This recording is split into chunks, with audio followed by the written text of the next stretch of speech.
101 seconds. 1 minute and 41 seconds. Congressman Thomas Massie stood up, held a Federal Reserve wire transfer confirmation above his head, and asked the question that would silence the entire chamber for over a minute and a half. Mr. Miller, this document shows $890 million authorized from the DHS Emergency Operations Account on February 16th of this year. The wire went to an offshore company called International Development Solutions, LLC. The company was registered in the Cayman Islands 18 days before this transfer. So I have one very simple question for you. Where did $890 million go?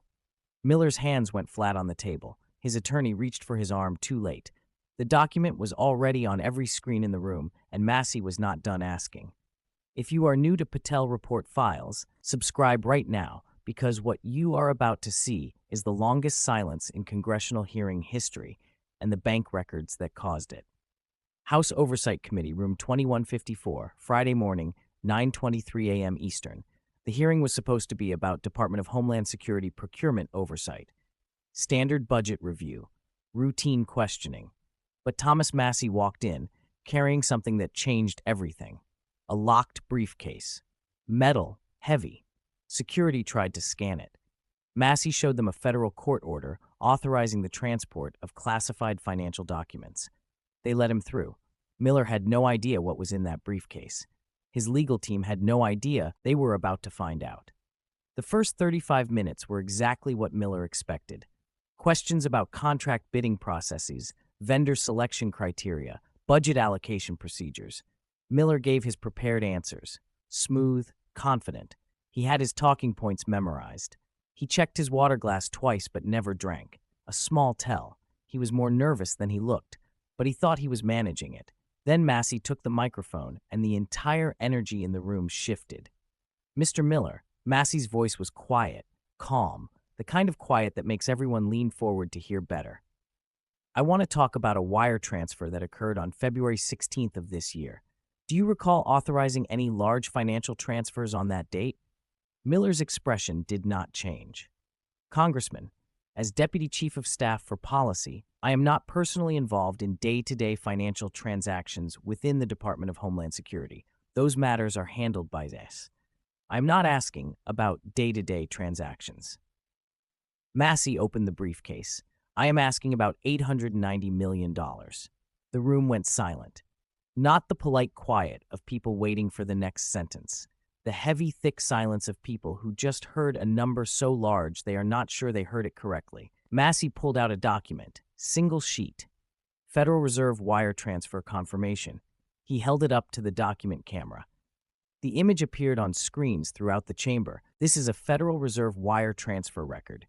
Date, February 16th. Originating account, Department of Homeland Security Emergency Operations Fund. Transfer amount, $890 million.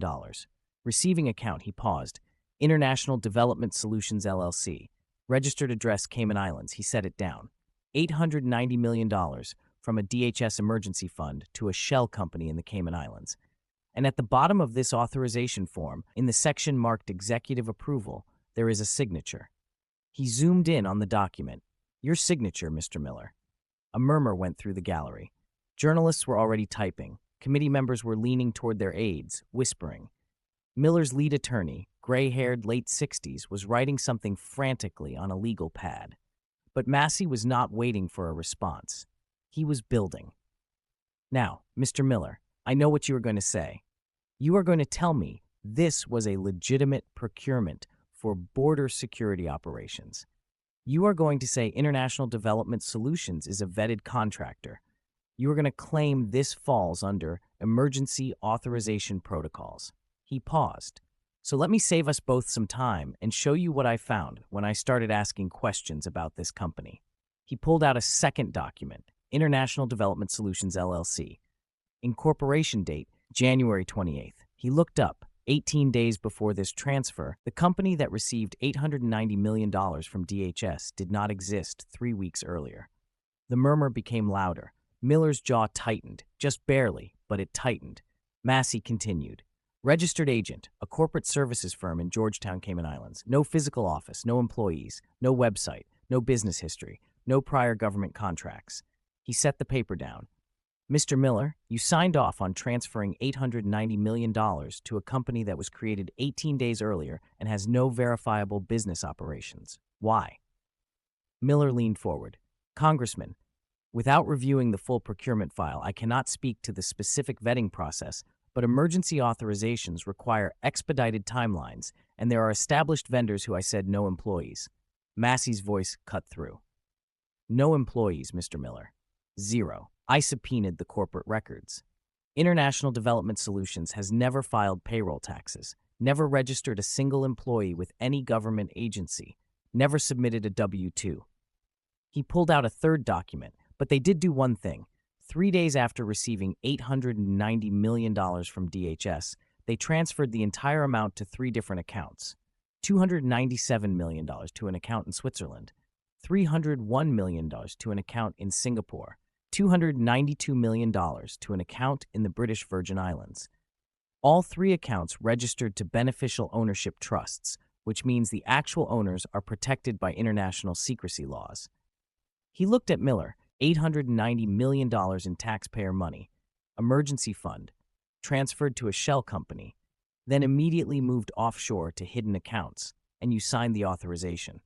So I'm going to ask you one more time, where did $890 million go?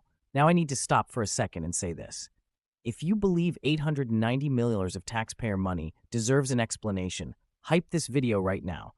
The hype button is right next to like. You can hype 3 times a day for free.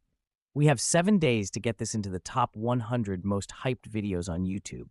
Every single hype counts. Do it now. Then keep watching because what Massie reveals next is the connection that ties this money to names you will recognize. Miller did not answer. His attorney whispered something. Miller shook his head. No, he was going to try to handle this himself. Congressman, his voice was measured, controlled. Emergency procurement during a national security crisis requires flexibility. The vetting process for I'm going to stop you. Massie held up his hand, because I have not shown you the best part yet. He reached back into the briefcase. This took some work to get. Federal subpoena, 3-month legal battle.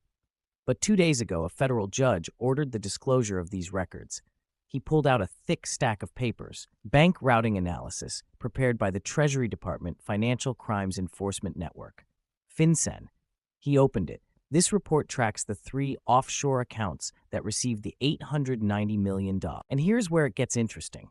All 3 accounts, Switzerland, Singapore, British Virgin Islands, they all made secondary transfers within 72 hours. Smaller amounts, but very specific amounts to very specific recipients. He read from the report.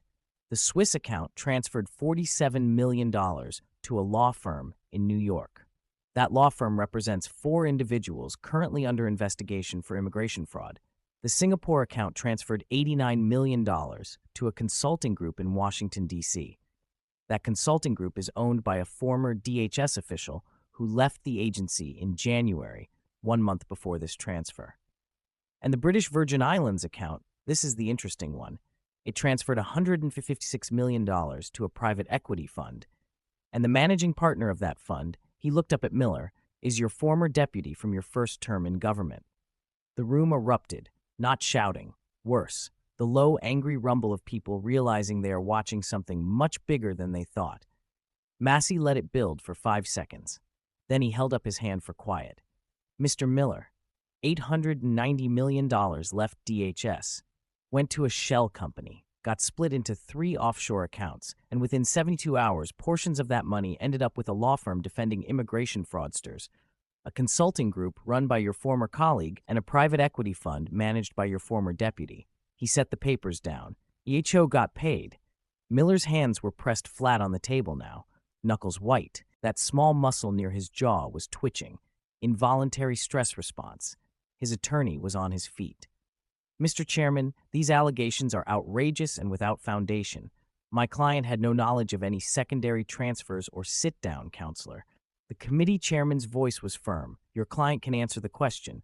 But Miller did not answer, and that is when the silence started. Massie looked at his watch, started counting out loud. 1, 2, 3. At 15 seconds, Miller's attorney tried to whisper something. Miller pulled away from him. At 30 seconds, the stenographer stopped typing and just stared. At 45 seconds, a journalist in the back dropped their phone. The sound echoed. At 60 seconds, 1 full minute, the chairman leaned into his microphone. "Mr. Miller, you are under oath. You will answer the question." Miller opened his mouth. Nothing came out. He closed it. Massie kept counting. 70, 75, 80. At 90 seconds, a full minute and a half, Miller's second attorney, a woman in her 50s, stood up.